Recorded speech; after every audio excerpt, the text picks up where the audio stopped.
Ya. Bukit Bukit Mentajam. Tak maaf Puchong. Sila. Terima kasih Tuan Yang di-Pertua. Terlebih dahulu izinkan saya mewakili seluruh warga Bukit Mentajam untuk memanjangkan doa selamat kepada kru dan penumpang MH370.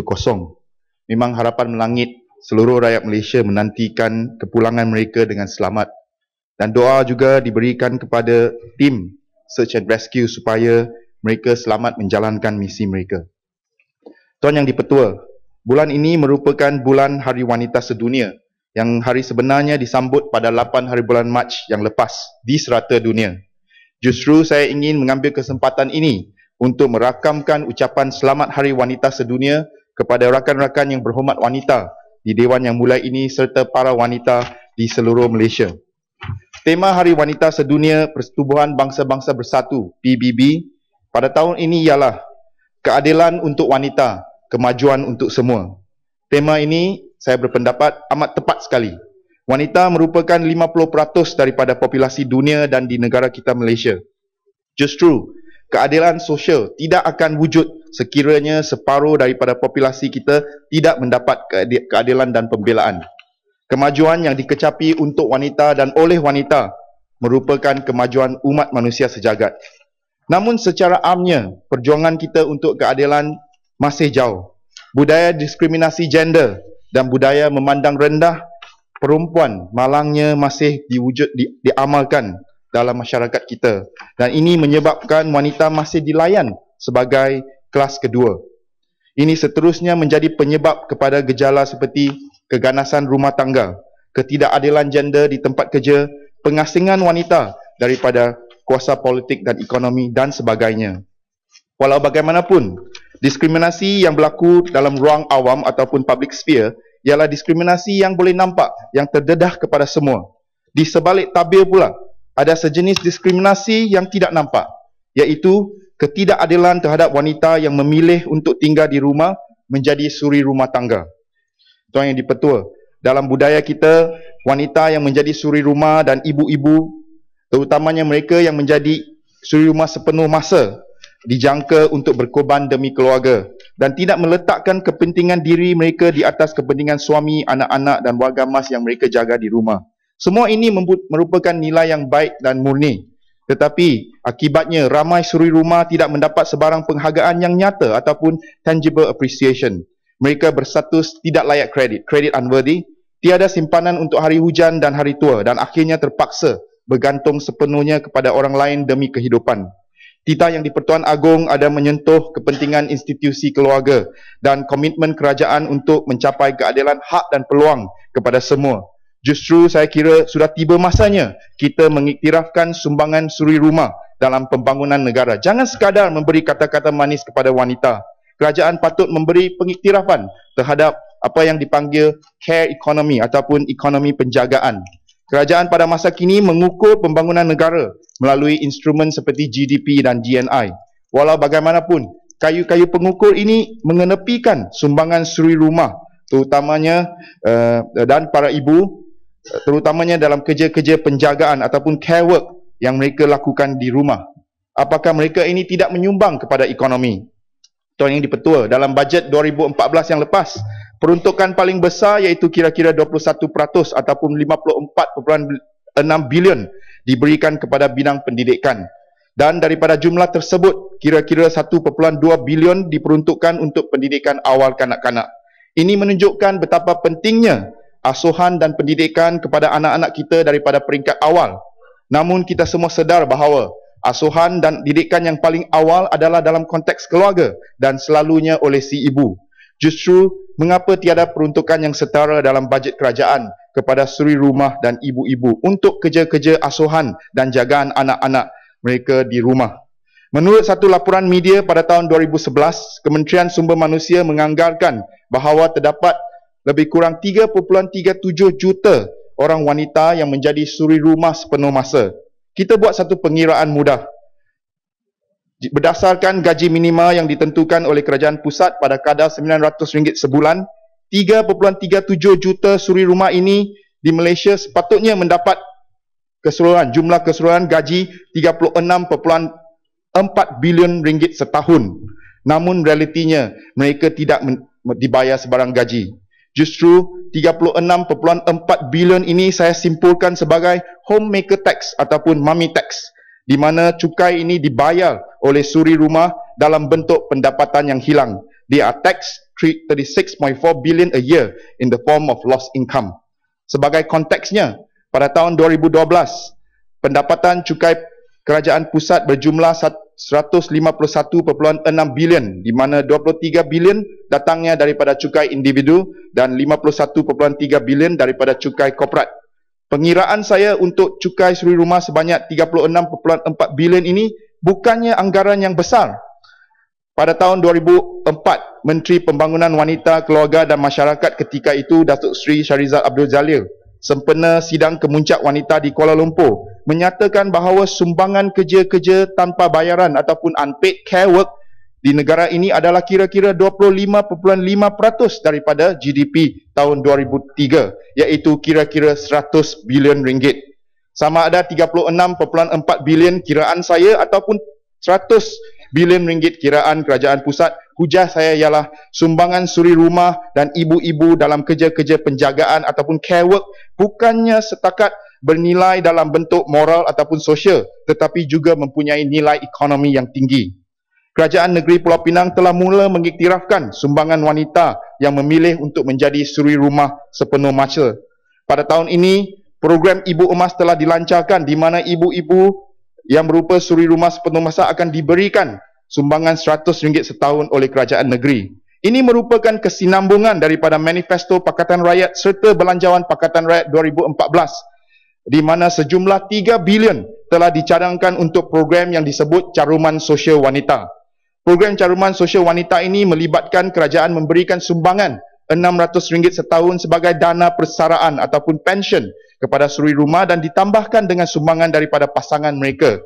Budaya diskriminasi gender ini mesti ditangani daripada unit paling asas dalam masyarakat kita, iaitu keluarga.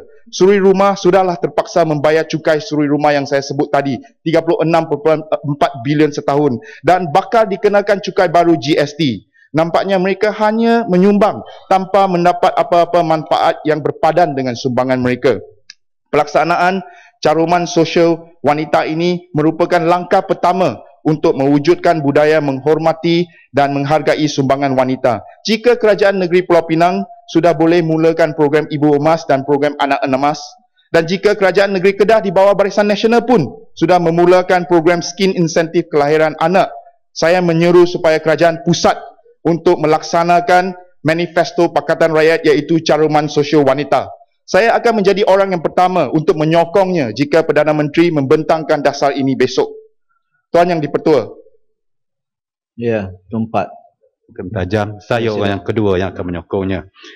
Datuk Yang di-Pertua, berkaitan dengan insentif untuk ibu dan wanita dan kelahiran.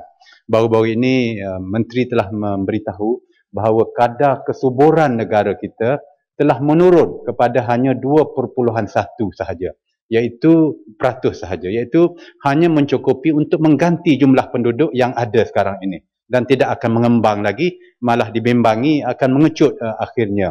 Jadi adakah yang berhormat juga ingin mencadangkan seperti yang telah berlaku di Pulau Pinang, seperti yang diamalkan di Kelantan, yang mana anak-anak muda yang berkahwin diberikan insentif, itkan ke apa nama? Azziwaj, untuk menggalakkan perkahwinan, untuk menghormati orang-orang yang berkahwin, untuk mendapat anak-anak, insentif-insentif seperti ini. Adakah yang berhormat ingin mencadang? Saya rasa satu cadangan yang baik, saya nak masukkan ucapan tumpak itu dalam ucapan saya. Tuan Yang di-Pertua, isu kedua yang saya nak bangkitkan adalah tentang lokap berpusat. Sebelum BM sikit je. Ya, kawan lama. Ya. Sila. BM saya juga akan menjadi orang yang ketiga lah. Menyokong kalau cadangan persekutuan untuk ubat. Cuma saya nak tanya Kim Tajam. Tapi ada juga Kerajaan Pakatan Rakyat dulu menjanjikan begini. So, Alhamdulillah Pulau Pinang telah melaksanakan. Kita dengar cerita dulu ibu-ibu tunggal berdemonstrasi di tepi jalan ni bila Kerajaan Selangor gagal untuk melaksanakan janjinya. Lepas tu jadi masalah kepada ibu-ibu tunggal. So, apa pandangan Bukit Bertajam? Saya rasa itu lari dari topik. Kalau aduan kepada Kerajaan Selangor, biarlah mereka bincang di Dun Selangor. Atau yang Bukit Bertajam. Cukup sekarang. Izinkan Masa saya dah nak senang betulkan tu fakta tu tak betul tu. Tak apa. Nanti kita betulkan di press conference. Tak apa. Sorry ya. Okey, pada Mac yang lepas, seorang tahanan bernama Ramasamy Nagu telah dijumpai mati semasa dalam tahanan lokap berpusat di Bayan Baru. Lokap berpusat ini merupakan konsep baru yang diperkenalkan oleh Menteri Dalam Negeri pada tahun lepas untuk mencegah kes kematian dalam tahanan. Menteri dalam kenyataan beliau berkata, 25 juta ringgit telah diperuntukkan untuk infrastruktur khas bagi lokap berpusat tersebut. Lokap berpusat Bayan Baru mula beroperasi pada Julai tahun lepas. Mengikut laporan media oleh Polis Diraja Malaysia, pada bulan Mei tahun lepas, lokap berpusat telah ditubuhkan di beberapa tempat termasuk Jinjang, Shah Alam, Indra Mahkota, Bayan Baru dan Kota Kinabalu. Lokap ini dilengkapi dengan pelbagai kemudahan dengan tujuan untuk mengelakkan kematian dalam tahanan. Kerajaan sendiri telah mengaku bahawa statistik kematian dalam tahanan membimbangkan. Menteri Dalam Negeri telah menyatakan bahawa daripada tahun 2000 sehingga Mei 2013 terdapat sebanyak 231 kes kematian dalam lokap polis. Ini bermakna secara puratanya 17 kes setahun dan dalam kata lain 1 kes setiap bulan. Mengikut satu lagi laporan Kementerian Dalam Negeri dari tahun 2003 hingga 2007 terdapat 1,531 kematian dalam tahanan di Malaysia, termasuklah agensi-agensi lain selain PDRM. Kes-kes berprofil tinggi seperti kematian saudara Teo Beng Hock dan Ahmad Sabarni masih belum mendapat pengadilan. Keadaan ini bukan saja bertentangan dengan prinsip sejagat yang mencegah layanan yang tidak berperi kemanusiaan kepada sesiapa, termasuk tahanan dan banduan, malah menjatuhkan imej agensi penguatkuasa secara amnya. Pelaksanaan lokap berpusat menunjukkan bahawa PDRM dan kerajaan sendiri mengakui seriusnya gejala fenomena kematian dalam tahanan. Namun kematian Ramasamy Nagu di lokap berpusat menimbulkan keraguan sama ada 25 juta yang digunakan untuk lokap berpusat itu dibelanjakan dengan tepat. Saya telah menulis surat kepada PDRM untuk meminta kebenaran melawat fasiliti lokap berpusat, tetapi surat saya telah ditolak. Saya nak tahu apakah rancangan kerajaan terhadap projek ini, projek 25 juta ini nampaknya tidak berhasil. Saya rasa tiada cara lain untuk membersihkan nama PDRM selain menubuhkan Suruhanjaya Bebas Aduan dan Salah Laku Polis IPCMC dengan bidang kuasa dan terma-terma rujukan seperti yang disaran oleh laporan Tun Zaidin 2005. Rakyat perlu keyakinan bahawa polis betul-betul bebas dan profesional. Tuan Yang di-Pertua, isu ketiga yang saya nak bangkitkan adalah tentang dasar otomotif kebangsaan. Yang dilancarkan pada tahun 2000 Januari tahun ini, dan saya ingin mengetengahkan 4 kontradiksi ataupun percanggahan dalam NAP ataupun National Automotive Policy ini. Pertama sekali, walaupun usaha kerajaan untuk menggalakkan Energy Efficient Vehicles EEV adalah baik, namun dalam NAP 2014 tiada sebarang butiran lanjut selain definisi EEV. Persoalannya, pihak manakah yang akan bertanggungjawab terhadap persijilan EEV serta apakah jenis dan kaedah insentif EEV? Kalau bandingkan dengan dokumen NAP terdahulu, kekurangan maklumat ini mungkin dilihat sebagai kerajaan sebenarnya tidak serius terhadap promosi EEV tersebut.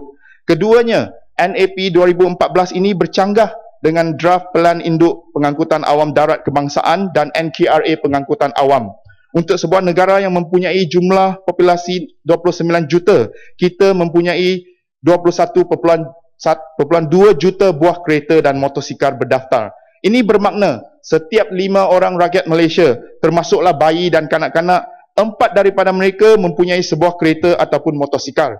Sasaran NAP 2014 adalah untuk meningkatkan Total Industry Volume TIV kenderaan di Malaysia daripada 650,000 unit pada masa kini kepada 1 juta unit menjelang 2020. Ini bermakna kita akan mempunyai lebih banyak kenderaan peribadi di jalan raya. Ini sudah tentu bercanggah dengan usaha untuk menggalakkan pengangkutan awam dan mengurangkan kesesakan trafik. Ketiganya, NAP 2004 bercanggah dengan NAP 2009 yang mensasarkan pemansuhan Approved Permit ataupun AP menjelang 2015. NAP 2009 memperuntukkan bayaran AP yang dikutip digunakan sebagai dana untuk memperkasakan komuniti Bumiputera dalam industri otomotif dengan objektif memansuhkan AP pada tahun 2015. Saya ingin bertanya di sini, berapakah dana yang telah dikutip sejak AP diperkenalkan dan di manakah dana tersebut digunakan serta sejauh manakah keberkesanan program ini dan adakah kerajaan masih tetap dengan jadual pelaksanaan NAP 2009 untuk memansuhkan AP pada tahun depan. Akhir sekali, NAP 2014 bercanggah dengan manifesto PRU 13 Barisan Nasional untuk menurunkan harga kereta sebanyak 20 hingga 30%. Tiada sebarang strategi jelas diberikan dalam NAP 2014 itu untuk mencapai penurunan tersebut, melainkan retorik tentang liberalisasi pasaran. Walau bagaimanapun, kerajaan telah menyatakan dengan jelas bahawa duty excise protectionist tidak akan dimansuhkan. Justru dengan duty excise yang tinggi sebanyak 65 hingga 105% dan ditambah lagi dengan pengenalan GST pada tahun depan, maka amat tipislah peluangnya untuk rakyat menikmati penurunan harga kereta seperti yang dijanjikan. Seterusnya, dua isu yang amat ringkas, isu tentang kawasan saya Bukit Mertajam. Pertama sekali tentang banjir. Saya merasa kecewa kerana projek rancangan tempatan banjir di Sungai Juru, Sungai Junjung dan Sungai Perai yang telah dijanjikan oleh kerajaan pusat dalam RMK ke-9 dan RMK ke-10 masih belum ditunaikan. Pada masa kini, apabila hujan lebat, kawasan Bukit Mertajam akan dilanda banjir. Ada kawasan kampung di tanah rendah yang airnya naik hingga ke paras pinggang. Pada tahun 2013 dan 2014, Kerajaan Negeri Pulau Pinang telah memperuntukkan sejumlah 21.6 juta untuk projek-projek menanangi banjir di Bukit Mertajam. Namun janji kerajaan pusat masih belum sampai. Saya berharap pada tahun ini segala janji kerajaan pusat untuk menyelesaikan masalah banjir di kawasan saya, terutamanya projek-projek RTB, akan dapat dilaksanakan.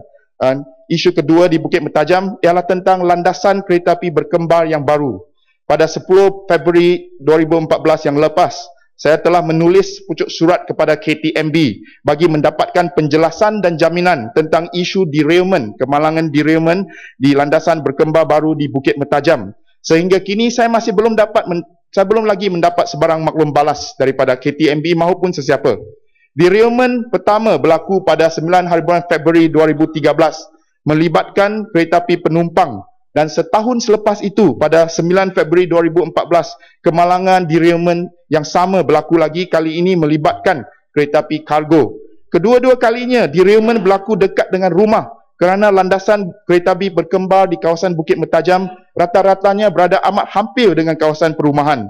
Malah satu laporan akhbar tentang kejadian derailment kedua menyatakan bahawa kereta api kargo tersebut hampir menimpa rumah-rumah yang berdekatan.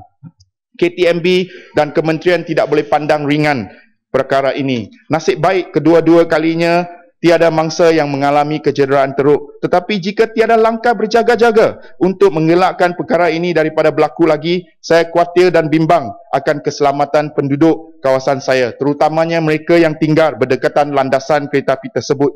Jika KTMB tidak dapat memberikan penjelasan yang baik serta tidak dapat memberikan langkah-langkah pencegahan dan jaminan bahawa perkara ini tidak berulang, maka saya sarankan supaya landasan berkembar ini tidak beroperasi sehingga satu laporan terperinci diberikan kepada semua pihak. Sekian saja ucapan saya. Terima kasih Tuan Yang di-Pertua. Terima kasih. Sempang Renggang.